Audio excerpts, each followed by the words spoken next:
What do you think is on it? I see one goddamn fucked up horror picture.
Bienvenue dans cette vidéo de l'aventurier du cinéma. Aujourd'hui, nous allons parler d'un film d'horreur, un vrai. Un film passé malheureusement assez inaperçu dans les salles de cinéma, alors que ce dernier balaye d'un revers de main tous les films du genre qui sont sortis ces dernières années. Le film en question n'est autre que X, petit film réalisé par Ti West, sorti en 2022, qui est conçu comme un hommage à Massacre à la tronçonneuse, sorti en 1974. Et avant de commencer, sachez qu'il y aura une section sans spoiler, qui ne dévoilera pas trop l'intrigue, mais juste assez pour vous donner envie de voir le film, si ce n'est pas déjà fait.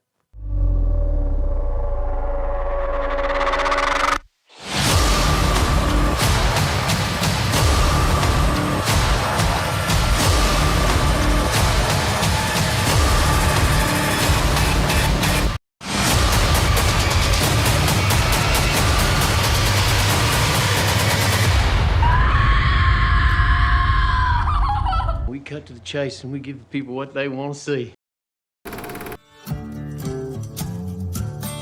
Nous suivons une équipe de tournage de films pour adultes qui se retrouve en pleine campagne texane et qui vont être la proie de la folie meurtrière d'un couple de personnes âgées. Maintenant que tout a été dit, lançons le film. X débute en 1979 sous la chaleur de la campagne texane et nous présente d'entrée de jeu le lieu de l'action où va se dérouler toute l'intrigue du film. Nous découvrons à travers les yeux d'un policier une scène de crime particulièrement sanglante. You ought to come take a look at this. La scène se conclut sur les deux policiers qui ont l'air choqués de ce qu'ils ont sous les yeux. Mais de toute évidence, rien ne sera montré au spectateur. Et oui, c'est pour faire un peu de suspense. Le film fait ensuite un retour dans le temps, 24 heures pour être précis. Oui, ici on est très précis. Où l'on va avoir une scène d'exposition qui sert à exposer, comme son nom l'indique, les joyeux lurons qui nous serviront de personnages. Et joyeux lurons, ils le sont. Yes, sir. That's smooth.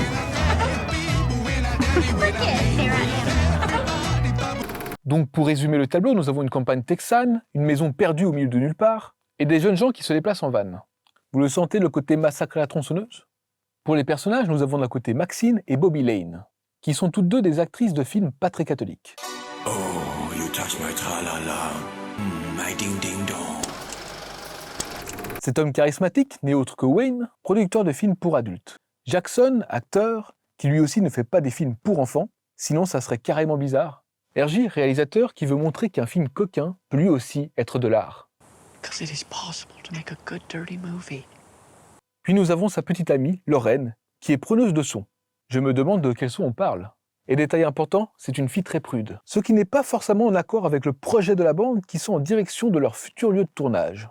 Pour, je vous le donne en mille, tourner leur futur chef-d'œuvre du X. Pour ainsi se faire remarquer et devenir des stars à Hollywood. Ah Hollywood, qu'est-ce qu'on ne ferait pas pour toi? Avec cette seule scène d'introduction, nous avons tous nos personnages qui sont clairement établis, avec leurs caractères respectifs. Et vous verrez que c'est un point fort de X, les personnages. Ils sont tous au minimum intéressants, voire vraiment géniaux pour la plupart, et surtout habités par des acteurs investis. Et difficile de ne pas les apprécier, tant on passe un bon moment en leur compagnie. Ce qui change quand même pas mal des films d'horreur qu'on a l'habitude de voir, où les personnages ne servent qu'à une chose, se faire zigouiller. Et tout comme ces personnages, le film regorge de scènes vraiment fun. Comme par exemple celle de la station-service. Car oui, dans tous les films d'horreur avec un road trip, il y a forcément la scène de la station-service. À croire que si tu loupes la scène de la station-service, ton film il vaut rien. Zéro. Donc nous avons la scène de la station-service où nos personnages font une halte. Et en profitent pour tourner une scène de leur film. You know, if you tilt the camera up from the nozzle, it'll look like he's using his cock. Voyons voir ce que ça donne.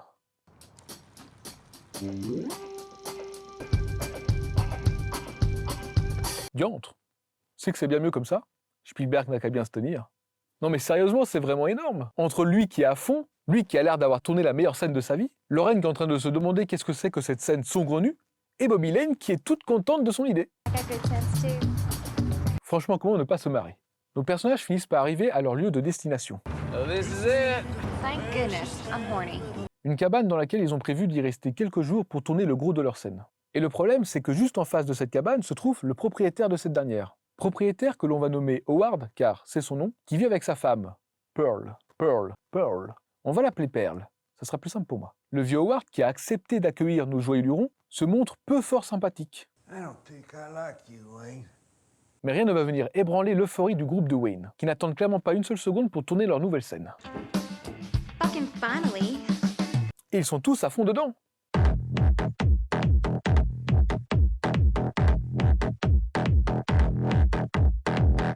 Pendant que Maxine, elle, va faire un petit tour dans les parages. C'est alors que le film va entrer dans une sorte de phase où il va nous présenter tous les éléments qui seront importants pour la suite de l'intrigue. Tout ça via le point de vue de Maxine. Notamment que l'on découvre du temps qu'elle fait trempette dans un lac, mais on y reviendra plus tard, dans la section spoiler. Et nous aurons aussi la présentation de Pearl, la femme de Howard, qui fait une de ses premières apparitions du temps que Maxine est en train de se balader dans sa maison. Lemonade. D'ailleurs, je n'ai pas bien compris ce petit travelling en avant qui s'avance vers Maxine avec une petite musique angoissante. Pearl vient juste de lui proposer une limonade, à moins qu'au Texas, la limonade, ça fasse vraiment peur. Lemonade. Oh mon Dieu, c'est la limonade! Va-t'en, démon! Pearl va nous être présentée comme un reflet opposé de Maxine, autant via les thématiques du film que dans sa mise en scène. Et pour appuyer ce point, l'actrice qui joue Pearl n'est autre que celle qui joue Maxine. Et oui, là c'est Mia Goth sans prothèse, et la Mia Goth avec prothèse. Impressionnée, avec une Pearl qui rêvait de devenir danseuse professionnelle et qui a malheureusement abandonné, et qui est maintenant à un âge proche de la mort. Là où Maxine est jeune, belle, et l'avenir devant elle, les rêves plein la tête. Cette notion de temps qui passe et d'assumer pleinement ses désirs, avant qu'il ne soit trop tard, thématique qui sera présente tout du long de l'œuvre. Comme durant cette scène où l'on taquine Lorraine sur son côté prude, et qu'on lui dit de se lâcher.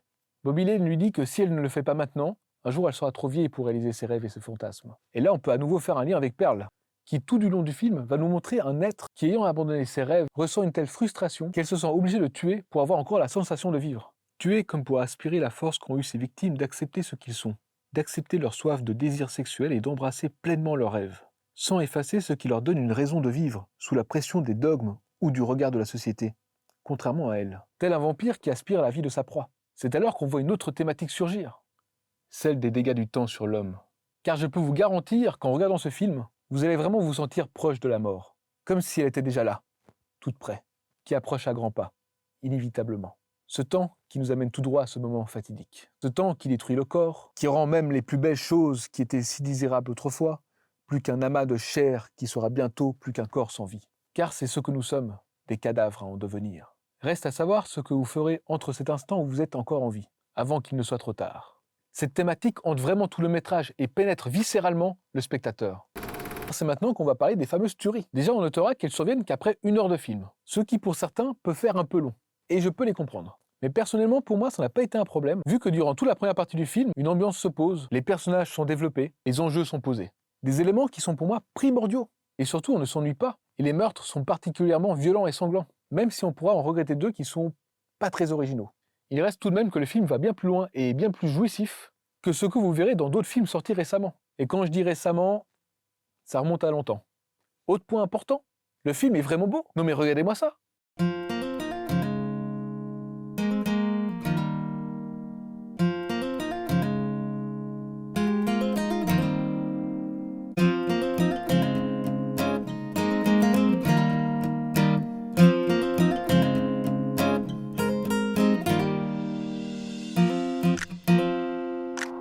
C'est vraiment du travail léché et qui fait plaisir à la rétine. Sans parler du fait que le réal, T. West, nous montre tout.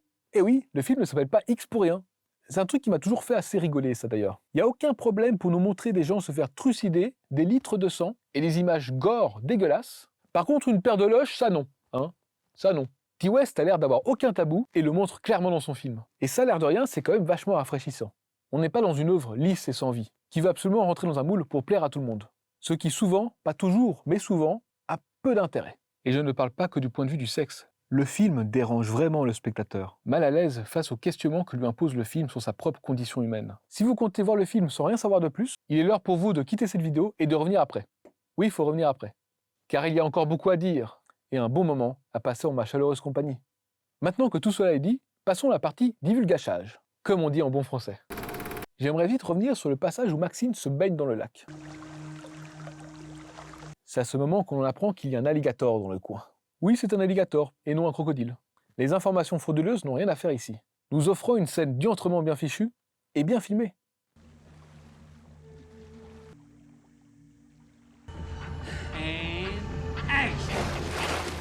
Évidemment, on se doute bien qu'elle ne va pas se faire manger à ce moment précis. Mais n'empêche que la scène fonctionne. Le film joue pas mal avec les codes du genre. Là, par exemple, on a Maxine qui se sépare du groupe. Ce qui, généralement, dans un film d'horreur, fait que tu vas juste crever. Ce qui peut quand même laisser un doute quant au sort de Maxine durant cette baignade. Tout comme le passage où Maxine, encore elle, va dans la maison de Pearl et Howard. Un personnage seul qui pénètre dans un tel lieu, c'est généralement dans ce genre de scène que l'on voit le premier meurtre. Et là, à l'inverse, nous aurons une conversation entre Maxine et Pearl. Et cette dernière l'invite même à boire une limonade. Il en va de même avec la scène finale du film, où Lorraine est enfin sauvée, et qu'après quelques secondes, elle se fait brutalement achever par Howard. Des surprises comme ça, le film en regorge. Après, pas tout est parfait, il y a quelques petites déceptions. Notamment quand le film prend un chemin plus classique. Je pense notamment au meurtre de Wayne et Jackson. Plus classique, tu peux pas. Mais trêve de bavardage, reprenons l'intrigue. À la nuit tombée, nos personnages prennent une bonne bière bien méritée après une dure journée de labeur. Et c'est à ce moment que notre preneuse de son va faire part de son envie de participer au film. Grande évolution du personnage qui va passer au-dessus de ses croyances. Car oui, Lorraine veut elle aussi devenir actrice, qui, je vous le rappelle, est la petite amie de RJ. Et ce dernier ne semble pas trop chaud de filmer sa copine en train de faire mumuse avec Jackson. What? I want to be in the movie. What? Voyant que cette nouvelle vient de percuter RJ comme un camion percuterait un marmot en train de jouer au bord de la route, notre cher Wayne vient à sa rescousse et tente de trouver les mots justes. But you need to listen to me, okay? Because you ain't been 42 and I have been 23. Now, if she's serious, well, she's gonna do it whether you like it or not. Sacré Wayne. Vient alors une des scènes les plus what the fuck du film, avec un RJ qui doit filmer sa copine avec Jackson au lit. Ce qui fait que Jackson devient le tout premier personnage de l'histoire du cinéma à s'être tapé toute la gente féminine présente au sein du même film. On applaudit, bravo, bravo. Si on ne compte pas perdre la grand-mère, effectivement. Mais on te laisse ce record quand même, Jackson.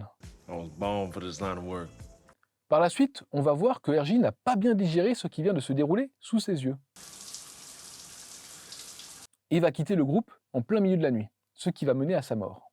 RJ, qui est le premier personnage du film à mourir, est aussi celui qui accepte le moins les mœurs du Nouveau Monde, ce qui diffère à nouveau totalement des codes du genre. Je rappelle que dans les slashers, très souvent les premiers personnages à mourir sont les femmes qui viennent d'avoir un rapport sexuel, comme pour les punir de ce péché. Alors qu'ici, la première victime est un homme, qui justement n'est pas libéré sexuellement. Donc nous avons le premier meurtre, qui est pour moi le plus viscéral et le plus réussi.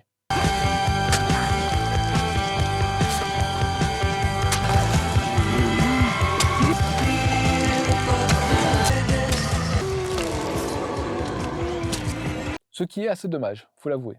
J'aurais bien voulu en avoir d'autres de cette trempe. Meurtre qui se termine sur une perle en train de danser sous les lumières rougeoyantes. Danser comme la danseuse populaire qu'elle n'a jamais été. Comme si ce meurtre lui donnait une nouvelle jeunesse. Lorraine est inquiète car RJ est introuvable, mais qui est là pour lui venir en aide? Je vous le donne en mille, notre cher ami Wayne. It's gotta be around somewhere. Qui en apprenant la disparition de RJ, qui court chercher un futal et... Ah bah non, Wayne n'a pas besoin d'un pantalon pour se sentir à l'aise. C'est certes ridicule, mais l'avantage c'est que ça fera des cosplays pas chers. Et arrive le moment où nos personnages se séparent. Pas très original, mais là je chipote. Wayne nous sort ses meilleurs conseils. 2 keys to keeping a healthy relationship. Never let a good woman out of your sight. Never mention her weight. Et il meurt. Non, Wayne!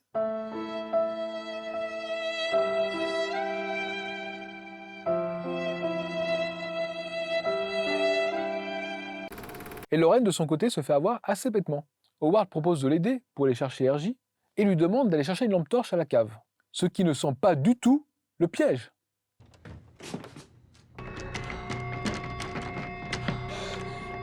Évidemment, elle se fait enfermer. Ah, là aussi, c'est assez classique, hein. Ce qui l'est beaucoup moins, par contre, c'est cette séquence avec Lorraine enfermée dans la cave qui se coupe brutalement pour revenir sur un gros plan de l'œil de Wayne qui vient de se prendre une fourche, venant ainsi brusquement surprendre le spectateur. C'est brutal et surprenant. C'est durant cette même scène que Lorraine va tomber sur ce qui a causé tant d'effroi aux deux policiers au début du film, qui se révèle être le corps d'un homme nu, que l'on comprend être une sorte de jouet sexuel de Pearl. Enfin, je veux pas trop savoir qu'est-ce qu'elle en faisait. Faisant ainsi comprendre que la vieille femme n'avait pas attendu l'arrivée de nos chers personnages pour péter une durite. C'est un détail qui est assez révélateur sur le fait que le couple n'est pas à sa première tuerie. Au moment où Bobby Lane tombe sur Pearl qui est au bord du lac, cette dernière pousse la jeune actrice dans l'eau, sachant pertinemment que dans ces eaux obscures se cache un alligator, qui n'a pas encore fait une seule victime du film.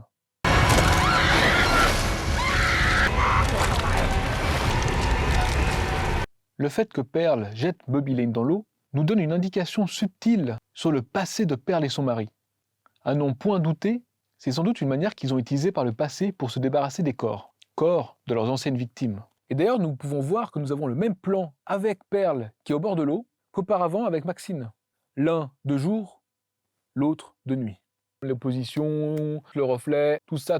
Mais revenons sur Lorraine, qui trouve une hache à la cave et qui essaie de s'échapper. Pour une fois qu'on a un personnage qui ne fait pas que de hurler pour qu'on vienne la sauver.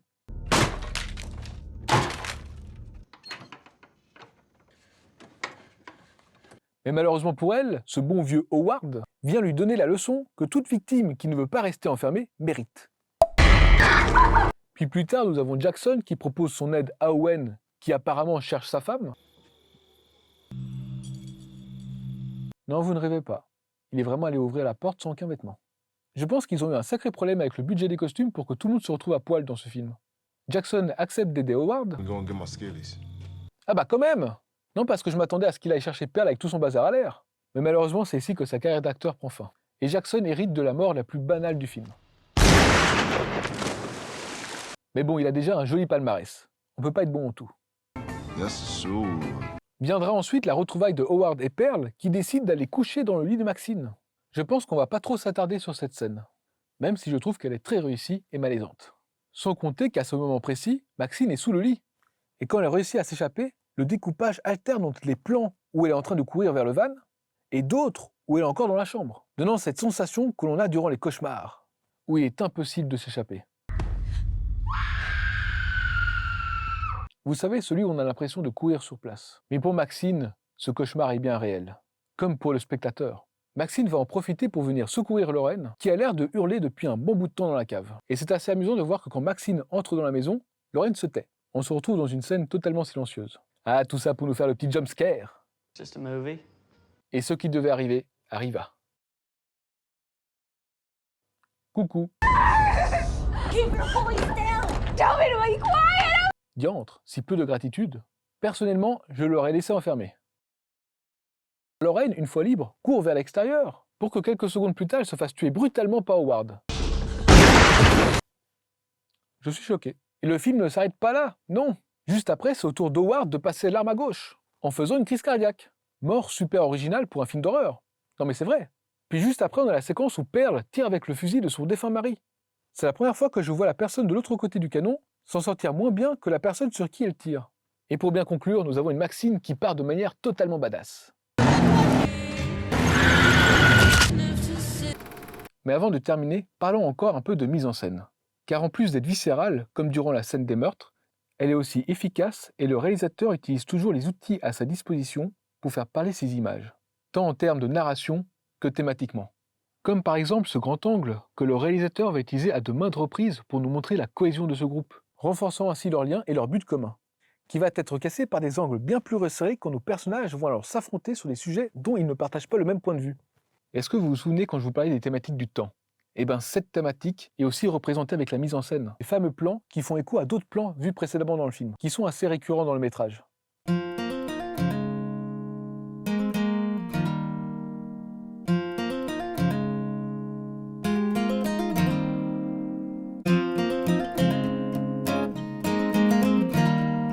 l'esprit du spectateur qui se souvient avoir vu ces scènes précédemment est donc toujours en train de naviguer entre le passé et le présent, brisant l'idée d'une ligne horizontale représentant le temps. Ici, le temps est un cercle qui se répète et tout est déjà là, tel un film sur pellicule. C'est aussi pour cela, à mon sens, que le film débute par la fin. Les crimes ont déjà eu lieu, pour ensuite revenir dans le temps et nous montrer qu'est-ce qui s'est passé. Et voilà, ça sera tout pour ce film.